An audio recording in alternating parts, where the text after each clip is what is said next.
This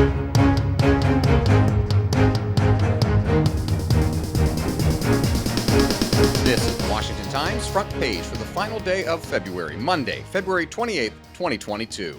Thanks for joining us. I'm George Gerbo. Russian President Vladimir Putin, facing a wall of global opposition and unexpectedly fierce resistance from Ukrainian forces, has decided to escalate, ordering Russia's nuclear arsenal to be put on a special combat readiness status. The Kremlin also said it agreed to send a delegation to the Ukraine-Belarus border for the first direct talks with the government of Ukrainian President Volodymyr Zelensky since the military invasion began on Wednesday. U.S. and NATO officials expressed alarm at Putin's nuclear remarks, but appeared to take them more as a rhetorical gambit, albeit one that has the potential to make a dangerous situation more volatile. There's been action on several fronts in the fast-moving crisis, our Dave Sands, Tom Howe, and Mike Glenn report, which is shaping up as possibly the bloodiest conflict in Europe since the end of the Cold War. The UN Security Council agreed to Ukraine's request for an emergency meeting of the full 193-nation General Assembly to discuss the crisis. Putin's actions have alienated the rest of the world and are beginning to isolate Russia.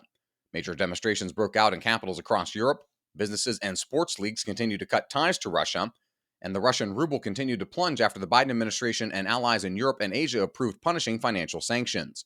One of those demonstrations occurred over the weekend outside the Russian embassy in the Polish capital of Warsaw, where our Joseph Clark is covering them.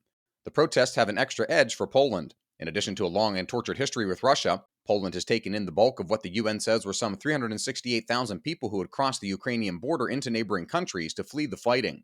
The outcry in Warsaw has become a nightly condemnation of Russia's aggression and an appeal to world leaders to do more to put an end to the war.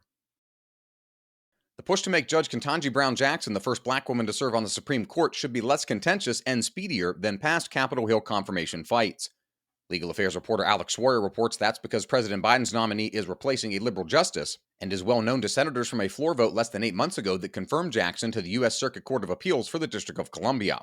Senate Judiciary Committee Chairman Dick Durbin is pushing for Jackson's confirmation before the Easter recess in early April. Durbin couldn't guarantee unanimous support from Democrats in the 50-50 Senate, but Biden's allies want to pick up votes from Republicans who haven't yet signaled their opposition. The 51-year-old Jackson would replace the retiring Stephen Breyer. A reminder that you can find all these stories at WashingtonTimes.com/front page. You can also visit WashingtonTimes.com/George for a special subscription offer. The 2022 primary cycle kicks off Tuesday in Texas, where voters are getting their first taste of new voting laws and a first crack at sending a message to their parties.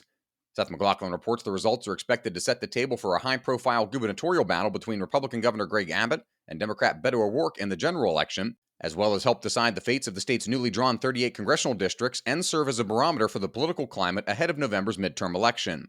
A closely watched battle is playing out in southwest Texas between 28th District Congressman Henry Cuellar, the most conservative Democrat in the House, and progressive challenger Jessica Cisneros, a former Cuellar staffer.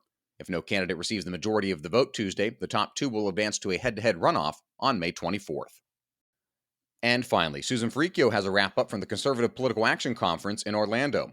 Former President Donald Trump easily won the CPAC straw poll of potential 2024 presidential candidates, garnering 59% of the vote from the more than 2,500 attendees who participated. Florida Governor Ron DeSantis was the runner-up in the poll with 28%, but won 61% of the vote on a second ballot that excluded Trump.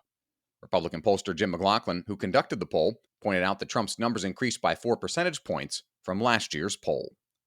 Find all today's front page stories at WashingtonTimes.com/front page or on the Washington Times app, and find us on any major podcast platform. Just search Washington Times in your favorite podcast app. You can also find us on Twitter and Instagram at Wash Times for breaking news, sports, commentary, and more. For the Washington Times, I'm George Gerbo.